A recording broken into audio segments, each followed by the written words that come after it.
Welcome students. ਪਿਛਲੀ video ਦੇ ਵਿੱਚ ਅਸੀਂ ਮੌਰੀਆ ਸਾਮਰਾਜ ਬਾਰੇ ਡਿਟੇਲ ਨਾਲ ਪੜ੍ਹਿਆ ਸੀ। ਹੁਣ ਅਸੀਂ ਗੱਲ ਕਰਾਂਗੇ ਮੌਰੀਆ ਜਿਹੜਾ ਸਾਮਰਾਜ ਸੀ ਉਸ ਤੋਂ ਬਾਅਦ ਭਾਰਤ ਦੇ ਰਾਜਨੀਤਿਕ ਵਿਕਾਸ ਦੀ।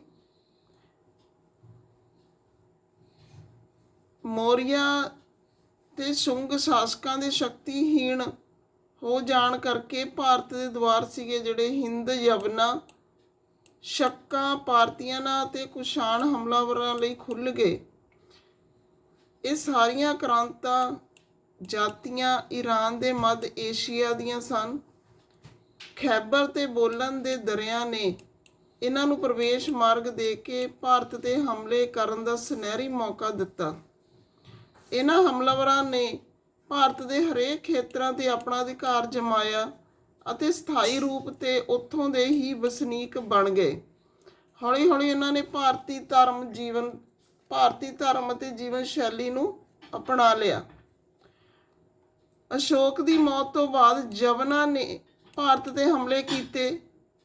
ਇਹਨਾਂ ਨੂੰ ਇੰਡੋ ਗ੍ਰੀਕ ਸ਼ਾਸਕ ਕਿਹਾ ਜਾਂਦਾ ਹੈ। ਇਸ ਸਮੇਂ ਇਹਨਾਂ ਹਮਲਾਵਰਾਂ ਨੂੰ ਰੋਕਣ ਵਾਲੀ ਕੋਈ ਸ਼ਕਤੀ ਭਾਰਤ ਵਿੱਚ ਨਹੀਂ ਸੀ, ਇਸ ਲਈ ਉਹ ਪਾਟਲੀਪੁੱਤਰ ਤੱਕ ਜਾ ਪਹੁੰਚੇ। ਇੰਡੋ ਗ੍ਰੀਕ ਸ਼ਾਸਕਾਂ ਵਿੱਚ ਮਿਲਾਂਦਰ ਸਭ ਤੋਂ ਪ੍ਰਸਿੱਧ ਸੀ। ਇਸ ਨੂੰ ਮਲਿੰਦਾ ਕਿਹਾ ਜਾਂਦਾ ਸੀ। ਉਸਨੇ ਆਪਣਾ ਸਾਮਰਾਜ ਪੰਜਾਬ, ਕਸ਼ਮੀਰ, ਗੰਧਾਰ, ਉੱਤਰ ਪੱਛਮੀ ਭਾਗਾਂ ਤੱਕ ਵਧਾ ਲਿਆ ਸੀ। ਉਹ ਭਾਰਤੀ ਧਰਮ ਅਤੇ ਸੰਸਕ੍ਰਿਤੀ ਤੋਂ ਪ੍ਰਭਾਵਿਤ ਸੀ, ਇਸ ਲਈ ਉਸਨੇ ਬੁੱਧ ਧਰਮ ਸਵੀਕਾਰ ਕਰ ਲਿਆ ਸੀ। ਹੈਲੀਓਡਰਸ ਇਸ ਵੰਸ਼ ਦਾ ਦੂਸਰਾ ਪ੍ਰਸਿੱਧ ਸ਼ਾਸਕ ਸੀ। ਉਹ ਭਾਰਤ ਵਿੱਚ ਆ ਕੇ ਵੈਸ਼ਨਵ ਧਰਮ ਦਾ ਅਨੁਯਾਈ ਬਣ ਗਿਆ। ਬੇਸਨਗਰ ਵਿੱਚ ਉਸਦੇ ਦੁਆਰਾ ਬਣਵਾਇਆ ਗਿਆ ਗਰੁੜ ਸਤੰਭ ਅੱਜ ਵੀ ਉਸਦੇ ਗੌਰਵ ਬਾਰੇ ਵਿਆਖਿਆਨ ਕਰਦਾ ਹੈ। ਸ਼ਕ ਸ਼ਾਸਕਾਂ ਨੇ ਭਾਰਤ ਦੇ ਬੋਲਨ ਦਰਾਂ ਤੋਂ ਹੋ ਕੇ ਹਮਲਾ ਕੀਤਾ। ਰੁਦਰਦਮਨ ਇਸ ਵੰਸ਼ ਦਾ ਸਭ ਤੋਂ ਪ੍ਰਸਿੱਧ ਸ਼ਾਸਕ ਹੋਇਆ। ਉਹ ਪ੍ਰਜਾ ਹਿਤਕਾਰੀ ਸ਼ਾਸਕ ਸੀ। ਉਸਨੇ ਚੰਦਰਗੁਪਤ ਮੌਰਿਆ ਦੁਆਰਾ ਸੁਦਰਸ਼ਨ ਝੀਲ 'ਤੇ ਬਣਵਾਏ ਗਏ ਬੰਨ ਦੀ ਮੁਰੰਮਤ ਕਰਵਾਈ। ਸ਼ਕਾਂ ਨੇ ਭਾਰਤ ਵਿੱਚ ਬਹੁਤ ਸਾਲਾਂ ਤੱਕ ਸ਼ਾਸਨ ਕੀਤਾ। ਚੰਦਰਗੁਪਤ ਦੂਜੇ ਨੇ ਇਹਨਾਂ ਨੂੰ ਹਰਾ ਕੇ ਵਿਕਰਮਾਦਿੱਤਿਆ ਦੀ ਉਪਾਧੀ ਧਾਰਨ ਕੀਤੀ। ਫਿਰ ਪਾਰਥੀਅਨ ਹਮਲਾਵਰ, ਇਹ ਸ਼ਾਸਕ ਈਰਾਨ ਦੇ ਨਿਵਾਸੀ ਸਨ। ਇਹਨਾਂ ਸ਼ਾਸਕਾਂ ਵਿੱਚ ਗੌਂਡੋਫਰਨੀਸ ਨਾਮ ਸਭ ਤੋਂ ਪ੍ਰਸਿੱਧ ਹੈ। ਇਹ ਸ਼ਾਸਕ ਸਿਰਫ ਉੱਤਰ ਪੱਛਮ ਭਾਰਤ ਦੇ ਛੋਟੇ ਭੂ-ਭਾਗ 'ਤੇ ਅਧਿਕਾਰ ਜਮਾ ਪਾਏ, ਜਿਸ ਨਾਲ ਇਹਨਾਂ ਦਾ ਸ਼ਾਸਨ ਜਲਦੀ ਹੀ ਖਤਮ ਹੋ ਗਿਆ। ਫਿਰ ਅੱਗੇ ਕੁਸ਼ਾਣ, ਇਹ ਹਮਲਾਵਰ ਚੀਨ ਦੀ ਯੂਚਾਈ ਜਾਤੀ ਦੇ ਲੋਕ ਸਨ। ਚੀਨ ਵਿੱਚ ਇਹਨਾਂ ਦਾ ਰਹਿਣ ਦਾ ਥਾਂ ਤਕਲ ਮਕਾਨ ਦਾ ਮਾਰੂਥਲ ਸੀ। ਇਹਨਾਂ ਨੇ ਆਪਣੇ ਬਾਹੂਬਲ ਨਾਲ ਅਫਗਾਨਿਸਤਾਨ ਨੂੰ ਇੰਡੋ ਗ੍ਰੀਕ, ਪਾਰਥੀਅਨਾਂ ਅਤੇ ਸ਼ਕਾਂ ਤੋਂ ਸੁਤੰਤਰ ਕਰਵਾ ਲਿਆ। ਇਸ ਦੇ ਬਾਅਦ ਉਹਨਾਂ ਨੇ ਉੱਥੇ ਹੀ ਆਪਣਾ ਨਿਵਾਸ ਬਣਾ ਲਿਆ। ਹੌਲੀ ਹੌਲੀ ਸ਼ਕਤੀ ਵਧਾ ਕੇ ਇਹ ਭਾਰਤ ਵਿੱਚ ਆ ਗਏ। ਕੁਸ਼ਾਣ ਵੰਸ਼ ਦੇ ਸ਼ਾਸਕਾਂ ਵਿੱਚ ਕਨਿਸ਼ਕ ਦਾ ਨਾਮ ਸਭ ਤੋਂ ਪ੍ਰਸਿੱਧ ਸੀ। ਉਹ ਆਪਣੇ ਆਪ ਨੂੰ ਸੂਰਜ ਪੁੱਤਰ ਆਖਦਾ ਸੀ। ਉਸਦੀ ਰਾਜਧਾਨੀ ਪੁਰਸ਼ਪੁਰ ਪੇਸ਼ਾਵਰ ਸੀ। ਉਹ ਬੁੱਧ ਧਰਮ ਦਾ ਅਨੁਯਾਈ ਸੀ। ਉਸਨੇ ਬੁੱਧ ਧਰਮ ਦਾ ਬਹੁਤ ਪ੍ਰਚਾਰ ਤੇ ਪ੍ਰਸਾਰ ਕੀਤਾ। ਅਸ਼ੋਕ ਦੀ ਤਰ੍ਹਾਂ ਉਸਨੂੰ ਬੁੱਧ ਧਰਮ ਦਾ ਰੱਖਿਅਕ ਕਿਹਾ ਜਾਂਦਾ ਹੈ। ਕਨਿਸ਼ਕ ਨੇ ਸਾਹਿਤ, ਸੰਸਕ੍ਰਿਤੀ ਤੇ ਕਲਾ ਦੇ ਵਿਕਾਸ ਵਿੱਚ ਵੀ ਬੜਾ ਯੋਗਦਾਨ ਦਿੱਤਾ। ਉਸਨੇ ਆਪਣੀ ਰਾਜਧਾਨੀ ਪੁਰਸ਼ਪੁਰ ਵਿੱਚ ਇੱਕ ਮੱਠ ਤੇ ਬੁੱਧ ਸਤੂਪ ਦਾ ਨਿਰਮਾਣ ਕਰਵਾਇਆ।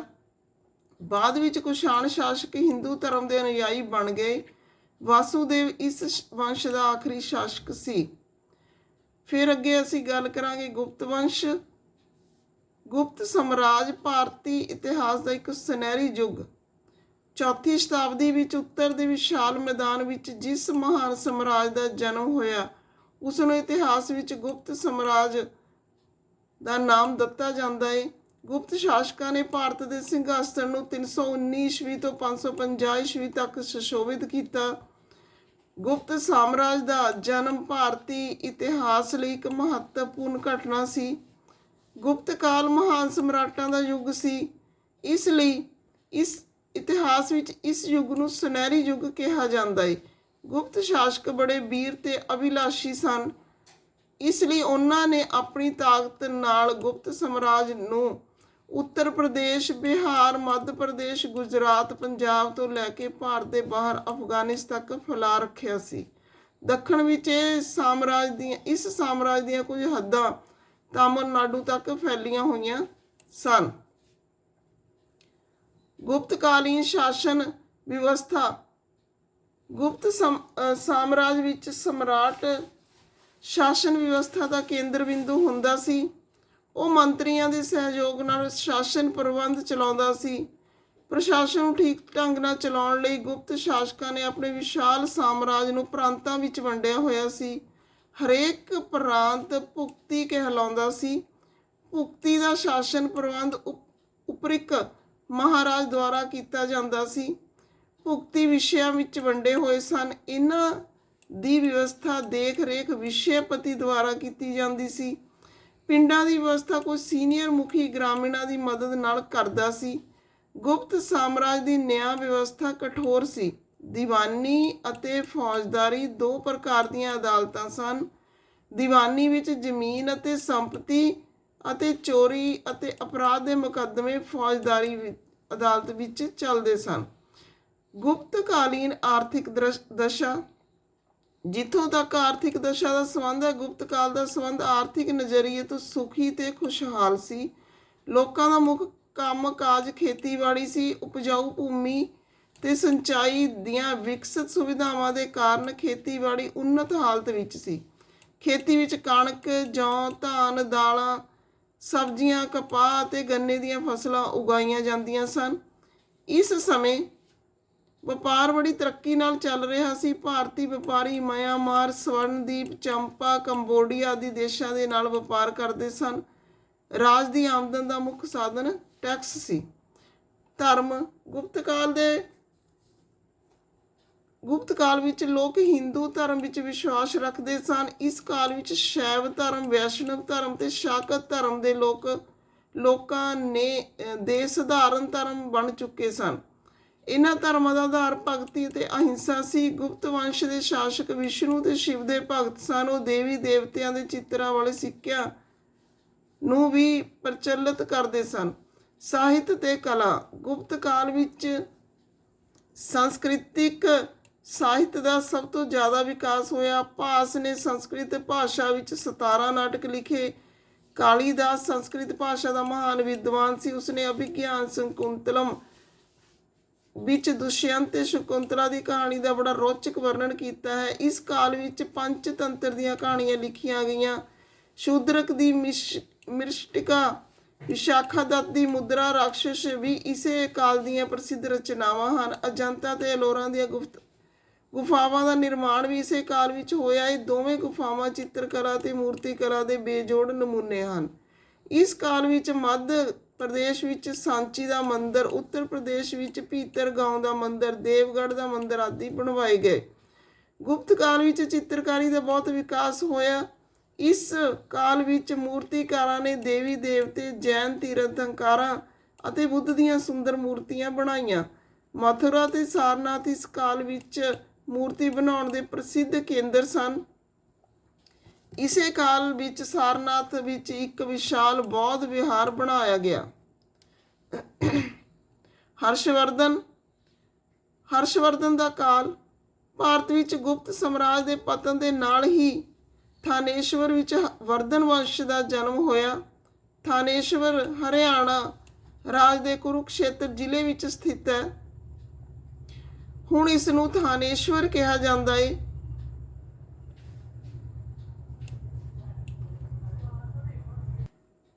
ਵਰਧਨ ਵੰਸ਼ ਦਾ ਪਹਿਲਾ ਪ੍ਰਤਾਪੀ ਸ਼ਾਸਕ ਪ੍ਰਭਾਕਰ ਵਰਧਨ ਸੀ। ਰਾਜਵਰਧਨ ਦੀ ਮੌਤ ਤੋਂ ਬਾਅਦ ਉਸਦਾ ਛੋਟਾ ਭਰਾ ਹਰਸ਼ਵਰਧਨ ਗੱਦੀ ਤੇ ਬੈਠਾ। ਉਸ ਦੀ ਉਮਰ ਉਸ ਸਮੇਂ 16 ਸਾਲ ਸੀ। ਹਰਸ਼ਵਰਧਨ ਦਾ ਵੰਸ਼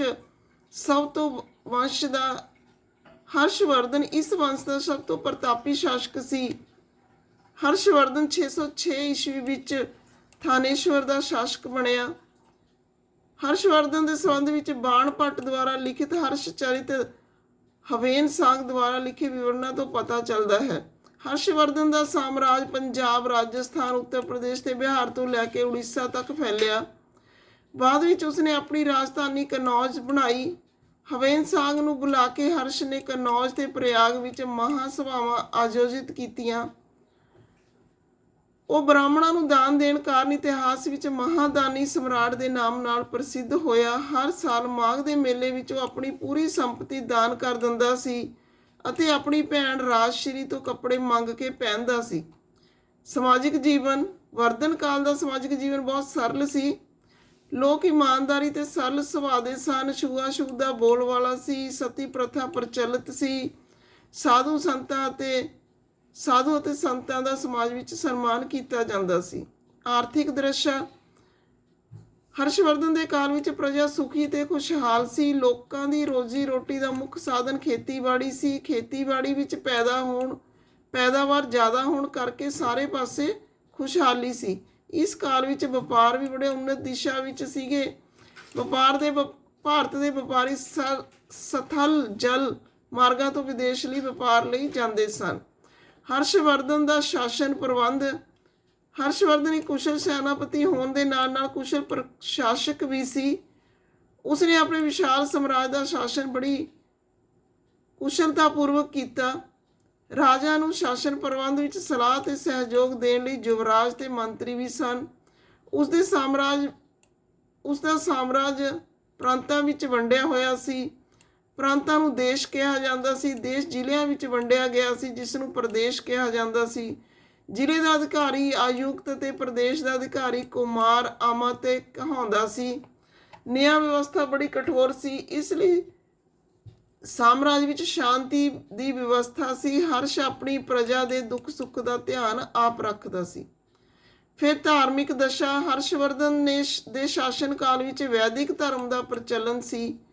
ਪੁਰੋਹਿਤਾਂ ਨੂੰ ਸਮਾਜ ਵਿੱਚ ਬੜਾ ਸਨਮਾਨ ਦਿੱਤਾ ਜਾਂਦਾ ਸੀ। ਇਸ ਸਮੇਂ ਸਮਾਜ ਵਿੱਚ ਵੈਸ਼ਨਵ, ਸ਼ੈਵ, ਬੁੱਧ ਧਰਮਾਂ ਦਾ ਪ੍ਰਚਲਨ ਸੀ। ਹਰਸ਼ ਆਪ ਸ਼ਿਵ ਭਗਤ ਸੀ। ਉਸਨੇ ਸਾਰੇ ਧਰਮਾਂ ਦਾ ਸਨਮਾਨ ਕੀਤਾ। ਉੱਤਰ ਭਾਰਤ ਵਿੱਚ ਉਸਨੇ ਵੈਸ਼ਨਵ ਧਰਮ ਦਾ ਸਭ ਤੋਂ ਜ਼ਿਆਦਾ ਪ੍ਰਸਾਰ ਕੀਤਾ। ਇਸ ਕਾਲ ਵਿੱਚ ਲੋਕ ਤਾਰਾ ਦੇਵੀ ਦੀ ਪੂਜਾ ਕਰਨ ਲੱਗੇ। ਹਰਸ਼ ਦੇ ਸ਼ਾਸਨ ਕਾਲ ਵਿੱਚ ਬੁੱਧ ਧਰਮ ਦੀ ਵਰਜਾਨ ਨਾਮ ਦੀ ਇੱਕ ਨਵੀਨ ਸ਼ਾਖਾ ਦਾ ਜਨਮ ਹੋਇਆ। ਚੀਨੀ ਯਾਤਰੀ ਹਿਊਨ-ਸਾਂਗ ਨੇ ਇਸ ਕਾਲ ਦੀ ਸਮਾਜਿਕ ਅਤੇ ਧਾਰਮਿਕ ਦਸ਼ਾ ਦਾ ਵਿਵਰਣ ਆਪਣੇ ਬਿਰਤਾਂਤਾਂ ਵਿੱਚ ਦਿੱਤਾ ਹੈ। ਸਾਹਿਤ। ਹਰਸ਼ ਵਿਦਿਆ ਪ੍ਰੇਮੀ ਸਮਰਾਟ ਸੀ। ਉਸਨੇ ਚੰਗੇ ਸਾਹਿਤਕਾਰਾਂ ਦਾ ਸਰਪ੍ਰਸਤ ਸੀ। ਉਹ ਆਪ ਵੀ ਉੱਚ ਕੋਟੀ ਦਾ ਸਾਹਿਤਕਾਰ ਸੀ। ਬਾਣ ਭੱਟ ਉਸਦਾ ਦਰਬਾਰੀ ਕਵੀ ਸੀ। ਉਸਨੇ ਹਰਸ਼ਚਰਿਤ ਤੇ ਕਾਦੰਬਰੀ ਨਾਮ ਦੇ ਗ੍ਰੰਥਾਂ ਦੀ ਰਚਨਾ ਕੀਤੀ। ਹਰਸ਼ ਨੇ ਨਾਲੰਦਾ ਵਿਸ਼ਵਵਿਦਿਆਲੇ ਦੇ ਖਰਚ ਲਈ 100 ਪਿੰਡਾਂ ਦੀ ਆਮਦਨ ਦਾਨ ਵਿੱਚ ਦਿੱਤੀ। ਹਰਸ਼ਵਰਧਨ ਦੀ ਮੌਤ ਤੋਂ ਬਾਅਦ ਸਾਰੇ ਉੱਤਰ ਭਾਰਤ ਦੀ ਆਰਥਿਕ ਗੜਬੜੀ ਅਤੇ ਅਰਾਜਕਤਾ ਦਾ ਬੋਲਬਾਲਾ ਹੋ ਗਿਆ। ਇਸ ਕਾਲ ਵਿੱਚ ਛੋਟੇ ਛੋਟੇ ਸੁਤੰਤਰ ਰਾਜ ਬਣ ਗਏ, ਜਿਹੜੇ ਆਪਸ ਵਿੱਚ ਝਗੜਦੇ ਰਹੇ। ਇਸ ਤੋਂ ਬਾਅਦ ਦੱਖਣ ਭਾਰਤ ਵਿੱਚ ਚਾਲੁਕਿਆ ਅਤੇ ਪੱਲਵ ਵੰਸ਼ ਸ਼ਕਤੀਸ਼ਾਲੀ ਬਣ ਕੇ ਸਾਹਮਣੇ ਆਏ। ਸ਼ਿਲਪ ਤੇ ਸ਼ਿਲਪਕਾਰ। ਪੁਰਾ ਸਥਲਾਂ ਤੋਂ ਸ਼ਿਲਪਾਂ ਦੇ ਨਮੂਨੇ ਮਿਲੇ ਹਨ। ਇਹਨਾਂ ਵਿੱਚ ਮਿੱਟੀ ਦੇ ਬਹੁਤ ਹੀ ਪਤਲੇ ਤੇ ਸੁੰਦਰ ਬਰਤਨ ਮਿਲੇ ਹਨ, ਜਿਨ੍ਹਾਂ ਨੂੰ ਉੱਤਰੀ ਕਾਲੇ ਚਮਕੀਲੇ ਬਰਤਨ ਕਿਹਾ ਜਾਂਦਾ ਹੈ। ਕਿਉਂਕਿ ਇਹ ਜ਼ਿਆਦਾਤਰ ਉਪ ਮਹਾਦੀਪ ਤੇ ਉੱਤਰੀ ਭਾਗ ਵਿੱਚ ਮਿਲੇ ਹਨ। ਇਹ ਆਮ ਤੌਰ ਤੇ ਕਾਲੇ ਰੰਗ ਦੇ ਹੁੰਦੇ ਹਨ। ਇਹਨਾਂ ਵਿੱਚ ਖਾਸ ਚਮਕ ਹੁੰਦੀ ਹੈ। ਵਿਭਿੰਨ ਗ੍ਰੰਥਾਂ ਤੋਂ ਪਤਾ ਚੱਲਦਾ ਹੈ ਕਿ ਕੱਪੜਿਆਂ ਦਾ ਉਤਪਾਦਨ ਬਹੁਤ ਮਹੱਤਵਪੂਰਨ ਸੀ। ਉੱਤਰ ਵਿੱਚ ਵਾਰਾਣਸੀ, ਦੱਖਣ ਵਿੱਚ ਮਦੁਰਾਈ ਇਸ ਦੇ ਪ੍ਰਸਿੱਧ ਕੇਂਦਰ ਸਨ। ਇਸਤਰੀ ਪੁਰਸ਼ ਦੋਨੇ ਹੀ ਇਸ ਵਿੱਚ ਕੰਮ ਕਰਦੇ ਸਨ। ਅਨੇਕ ਸ਼ਿਲਪਕਾਰ ਤੇ ਵਪਾਰੀ ਆਪਣੇ ਆਪਣੇ ਸੰਘ ਬਣਾਉਣ ਲੱਗੇ, ਜਿਸ ਨੂੰ ਸ਼੍ਰੇਣੀ ਕਹਿੰਦੇ ਸਨ। ਸ਼ਿਲਪਕਾਰਾਂ ਦੀਆਂ ਸ਼੍ਰੇਣੀਆਂ ਦਾ ਕੰਮ ਸਿਖਲਾਈ ਦੇਣਾ, ਕੱਚਾ ਮਾਲ ਉਪਲਬਧ ਕਰਾਉਣਾ ਤੇ ਤਿਆਰ ਉਤਪਾਦਾਂ ਦਾ ਵਿਤਰਣ ਕਰਨਾ ਸੀ, ਜਦਕਿ ਵਪਾਰੀਆਂ ਦੀਆਂ ਸ਼੍ਰੇਣੀਆਂ ਵਪਾਰ ਦਾ ਸੰਚਾਲਨ ਕਰਦੀਆਂ ਸਨ। ਸ਼੍ਰੇਣੀਆਂ ਬੈਂਕਾਂ ਦੇ ਰੂਪ ਵਿੱਚ ਕੰਮ ਕਰਦੀਆਂ ਸਨ, ਜਿੱਥੇ ਲੋਕ ਪੈਸੇ ਜਮ੍ਹਾਂ ਰੱਖਦੇ ਸਨ। ਇਸ ਧਨ ਦਾ ਨਿਵੇਸ਼ ਲਾਭ ਦੇ ਲਈ ਕੀਤਾ ਜਾਂਦਾ ਸੀ। ਉਸ ਤੋਂ ਮਿਲੇ ਲਾਭ ਦਾ ਕੁਝ ਹਿੱਸਾ ਜਮ੍ਹਾਂ ਕਰਨ ਵਾਲੇ ਨੂੰ ਵਾਪਸ ਦਿੱਤਾ ਜਾਂਦਾ ਸੀ ਜਾਂ ਫਿਰ ਮੱਠ ਆਦਿ ਧਾਰਮਿਕ ਸੰਸਥਾਵਾਂ ਨੂੰ ਦੇ ਦਿੱਤਾ ਜਾਂਦਾ ਸੀ। ਅਰਿਕਾਮੇਡੂ ਪੁਡੁਚੇਰੀ ਲਗਭਗ 1900 ਤੋਂ ਲੈ ਕੇ 2200 ਸਾਲ ਪਹਿਲਾਂ ਅਰਿਕਾਮੇਡੂ ਇੱਕ ਬੰਦਰਗਾਹ ਸੀ। ਇੱਥੇ ਦੂਰ ਦੂਰ ਤੋਂ ਆਏ ਜਹਾਜ਼ਾਂ ਤੋਂ ਸਮਾਨ ਉਤਾਰੇ ਜਾਂਦੇ ਸਨ। ਇੱਥੇ ਇੱਟਾਂ ਤੋਂ ਬਣਿਆ ਇੱਕ ਢਾਂਚਾ ਮਿਲਿਆ ਜੋ ਸੰਭਾਵਿਕ ਤੌਰ ਤੇ ਗੋਦਾਮ ਰਿਹਾ ਹੋਵੇਗਾ। ਇੱਥੇ ਭੂ-ਮੱਧ ਸਾਗਰੀ ਖੇਤਰ ਦੇ ਐਫਰਾ ਵਰਗੇ ਪਾਤਰ ਮਿਲੇ। ਇਹਨਾਂ ਵਿੱਚ ਸ਼ਰਾਬ ਜਾਂ ਤੇਲ ਵਰਗੇ ਤਰਲ ਪਦਾਰਥ ਰੱਖੇ ਜਾ ਸਕਦੇ ਸਨ। ਇਹਨਾਂ ਨੂੰ ਦੋਨਾਂ ਪਾਸੇ ਫੜਨ ਲਈ ਹੱਥੇ ਲੱਗੇ ਹੋਏ ਸਨ। ਨਾਲ ਹੀ ਇੱਥੇ ਐਰਟਾਈਨ ਵਰਗੇ ਮੋਹਰ ਲੱਗੇ ਲਾਲ ਚਮਕਦਾਰ ਬਰਤਨ ਵੀ ਮਿਲੇ। ਇਹਨਾਂ ਨੂੰ ਇਟਲੀ ਦੇ ਇੱਕ ਸ਼ਹਿਰ ਦੇ ਨਾਮ ਨਾਲ ਐਰਟਾਈਨ ਪਾਤਰ ਦੇ ਨਾਮ ਨਾਲ ਜਾਣਿਆ ਜਾਂਦਾ ਹੈ। ਇਹਨਾਂ ਮੋਹਰ ਲੱਗੇ ਸਾਂਚੇ ਤੇ ਗਿੱਲੀ ਚੀਕਣੀ ਮਿੱਟੀ ਨੂੰ ਦਬਾ ਕੇ ਬਣਾਇਆ ਜਾਂਦਾ ਸੀ। ਕੁਝ ਅਜਿਹੇ ਬਰਤਨ ਮਿਲੇ ਹਨ ਜਿਨ੍ਹਾਂ ਦਾ ਡਿਜ਼ਾਈਨ ਤਾਂ ਰੋਮ ਦਾ ਸੀ, ਪਰੰਤੂ ਉਹ ਇੱਥੇ ਹੀ ਬਣਾਏ ਜਾਂਦੇ ਸਨ। ਇੱਥੇ ਰੋਮਨ ਲੈਂਪ, ਸ਼ੀਸ਼ੇ ਦੇ ਬਰਤਨ ਤੇ ਰਤਨ ਵੀ ਮਿਲੇ। ਛੋਟੇ ਛੋਟੇ ਕੁੰਡ ਵੀ ਮਿਲੇ ਜੋ ਸੰਭਵ ਹੈ ਕਿ ਕੱਪੜੇ ਰੰਗਾਈ ਦੇ ਬਰਤਨ ਰਹੇ ਹੋਣਗੇ। ਇੱਥੇ ਸ਼ੀਸ਼ੇ ਤੇ ਅਰਧ ਬਹੁਮੂਲੇ ਪੱਥਰਾਂ ਤੋਂ ਮਣਕੇ ਬਣਾਉਣ ਦੇ ਕਾਫੀ ਪ੍ਰਮਾਣ ਮਿਲੇ। ਸਮੁੰਦਰੀ ਤੱਟਾਂ ਨਾਲ ਲੱਗੇ ਰਾਜ। ਇਸ ਉਪ ਮਹਾਦੀਪ ਦੇ ਦੱਖਣੀ ਭਾਗ ਵਿੱਚ ਵੱਡਾ ਤਟੀ ਪ੍ਰਦੇਸ਼ ਹੈ। ਇਸ ਵਿੱਚ ਬਹੁਤ ਸਾਰੇ ਪਹਾੜ ਪਠਾਰ ਨਦੀ ਦੇ ਮੈਦਾਨ ਹਨ। ਨਦੀਆਂ ਦੇ ਮੈਦਾਨੀ ਇਲਾਕਿਆਂ ਵਿੱਚ ਕਾਵੇਰੀ ਦਾ ਮੈਦਾਨ ਸਭ ਤੋਂ ਉਪਜਾਊ ਹੈ। ਮੈਦਾਨੀ ਇਲਾਕਿਆਂ ਤੇ ਤਟੀ ਇਲਾਕਿਆਂ ਦੇ ਸਰਦਾਰਾਂ ਅਤੇ ਰਾਜਿਆਂ ਕੋਲ ਹੌਲੀ ਹੌਲੀ ਕਾਫੀ ਸੰਪਤੀ ਜਮ੍ਹਾਂ ਹੋ ਗਈ। ਸੰਗਮ ਕਵਿਤਾਵਾਂ ਵਿੱਚ ਮੁਵੇਦਾਰ ਦੀ ਚਰਚਾ ਮਿਲਦੀ ਹੈ। ਇਹ ਇੱਕ ਤਮਿਲ ਸ਼ਬਦ ਹੈ ਜਿਸ ਦਾ ਅਰਥ ਹੈ ਤਿੰਨ ਮੁਖੀਆ। ਇਸ ਦਾ ਪ੍ਰਯੋਗ ਤਿੰਨ ਸ਼ਾਸਕ ਪਰਿਵਾਰਾਂ ਦੇ ਮੁਖੀਆਂ ਦੇ ਲਈ ਕੀਤਾ ਗਿਆ। ਇਹ ਸਨ ਚੌਲ, ਚੇਰ ਤੇ ਪਾਂਡੇ, ਜੋ ਕਰੀਬ 2300 ਸਾਲ ਪਹਿਲਾਂ ਦੱਖਣੀ ਭਾਰਤ ਵਿੱਚ ਕਾਫੀ ਸ਼ਕਤੀਸ਼ਾਲੀ ਮੰਨੇ ਜਾਂਦੇ ਸਨ। ਇਹਨਾਂ ਤਿੰਨਾਂ ਮੁਖੀਆਂ ਦੇ ਆਪਣੇ ਦੋ ਸੱਤਾ ਕੇਂਦਰ ਸਨ। ਇਹਨਾਂ ਵਿੱਚੋਂ ਇੱਕ ਤਟੀ ਹਿੱਸੇ ਵਿੱਚ ਤੇ ਦੂਸਰਾ ਅੰਦਰੂਨੀ ਹਿੱਸੇ ਵਿੱਚ ਸੀ। ਇਸ ਤਰ੍ਹਾਂ 6 ਕੇਂਦਰਾਂ ਵਿੱਚੋਂ 2 ਬਹੁਤ ਜ਼ਿਆਦਾ ਮਹੱਤਵਪੂਰਨ ਸਨ। ਇੱਕ ਚੌਲਾਂ ਦਾ ਪਤਨ ਪੋਹਾਰ ਜਾਂ ਕਾਵੇਰੀ ਪਟਨਮ, ਦੂਸਰਾ ਪਾਂਡਿਆ ਦੀ ਰਾਜਧਾਨੀ ਮਦੁਰਈ। ਇਹ ਮੁਖੀਆ ਲੋਕਾਂ ਤੋਂ ਨਿਯਮਿਤ ਟੈਕਸ ਦੀ ਬਜਾਏ ਉਪਹਾਰਾਂ ਦੀ ਮੰਗ ਕਰਦੇ ਸਨ। ਕਦੇ ਕਦੇ ਇਹ ਸੈਨਿਕ ਅਭਿਆਨਾਂ ਤੇ ਵੀ ਨਿਕਲ ਪੈਂਦੇ ਸਨ। ਆਸ-ਪਾਸ ਦੇ ਇਲਾਕਿਆਂ ਵਿੱਚ ਟੈਕਸ ਵਸੂਲ ਕਰ ਲੈਂਦੇ ਸਨ। ਇਸ ਵਿੱਚੋਂ ਕੁਝ ਤੁਹਾਨੂੰ ਆਪਣੇ ਕੋਲ ਰੱਖਦੇ ਸਨ, ਬਾਕੀ ਆਪਣੇ ਸਮਰਥਕਾਂ, ਰਿਸ਼ਤੇਦਾਰਾਂ, ਸਿਪਾਹੀਆਂ ਅਤੇ ਕਵੀਆਂ ਦੇ ਵਿਚਕਾਰ ਵੰਡ ਦਿੰਦੇ ਸਨ। ਅਨੇਕ ਸੰਗਮ ਕਵੀਆਂ ਨੇ ਉਹਨਾਂ ਮੁਖੀਆਂ ਦੀਆਂ ਪ੍ਰਸ਼ੰਸਾ ਵਿੱਚ ਕਵਿਤਾਵਾਂ ਲਿਖੀਆਂ ਜੋ ਉਹਨਾਂ ਨੂੰ ਕੀਮਤੀ ਗਹਿਣੇ, ਸੋਨੇ, ਘੋੜੇ, ਹਾਥੀ, ਰੱਥ ਤੇ ਸੁੰਦਰ ਕੱਪੜੇ ਆਦਿ ਦਿੰਦੇ ਸਨ। ਇਸ ਦੇ ਲਗਭਗ 200 ਸਾਲ ਬਾਅਦ ਪੱਛਮੀ ਭਾਰਤ ਵਿੱਚ ਸਾਤਵਾਹਨ ਨਾਮਕ ਰਾਜਵੰਸ਼ ਦਾ ਪ੍ਰਭਾਵ ਵੱਧ ਗਿਆ। ਸਾਤਵਾਹਨ ਦਾ ਸਭ ਤੋਂ ਪ੍ਰਮੁੱਖ ਰਾਜਾ ਗੌਤਮੀ ਪੁੱਤਰ ਸ਼੍ਰੀ ਸਾਤਕਰਨੀ ਸੀ। ਉਸ ਦੇ ਬਾਰੇ ਉਸ ਦੀ ਮਾਂ ਗੌਤਮੀ ਬਲਸ਼੍ਰੀ ਦੁਆਰਾ ਦਾਨ ਕੀਤੇ ਗਏ ਸ਼ਿਲਾਲੇਖਾਂ ਤੋਂ ਪਤਾ ਲੱਗਦਾ ਹੈ। ਹੋਰ ਬਹੁਤ ਸਾਰੇ ਸਾਤਵਾਹਨ ਸ਼ਾਸਕ ਦੱਖਣੀ ਪੱਥ ਦੇ ਸਵਾਮੀ ਕਹੇ ਜਾਂਦੇ ਸਨ। ਦੱਖਣੀ ਪੱਥ ਦਾ ਸ਼ਾਬਦਿਕ ਅਰਥ ਦੱਖਣ ਦੇ ਵੱਲ ਜਾਣ ਦਾ ਰਸਤਾ ਹੁੰਦਾ ਹੈ। ਪੂਰੇ ਦੱਖਣੀ ਖੇਤਰ ਦੇ ਲਈ ਵੀ ਇਹੀ ਨਾਮ ਪ੍ਰਚਲਿਤ ਸੀ। ਸ਼੍ਰੀ ਸਾਤਕਰਨੀ ਨੇ ਪੂਰਬੀ, ਪੱਛਮੀ ਤੇ ਦੱਖਣੀ ਤੱਟਾਂ 'ਤੇ ਆਪਣੀਆਂ ਸੈਨਾਵਾਂ ਭੇਜੀਆਂ। ਤਾਂ ਇਹ ਸੀਗੀ ਪੋਲੀਟੀਕਲ ਡਿਵੈਲਪਮੈਂਟ। ਅੱਜ ਦੀ ਵੀਡੀਓ ਦੇ ਵਿੱਚ ਇੰਨਾ ਹੀ। ਅੱਗੇ ਫਿਰ ਨੈਕਸਟ ਵੀਡੀਓ ਵਿੱਚ ਮਿਲਦੇ ਹਾਂ। Okay, thanks.